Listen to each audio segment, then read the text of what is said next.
always used to see these in the junkyard when I was roaming around with my grandpa and my dad.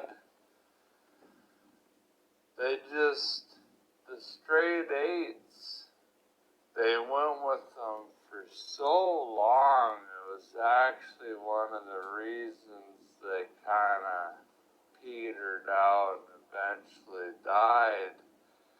Everybody else, like Chevy, was producing the V8s, and they just got behind in parts and people to work on them and stuff like that. Just became expensive, and you started seeing them in the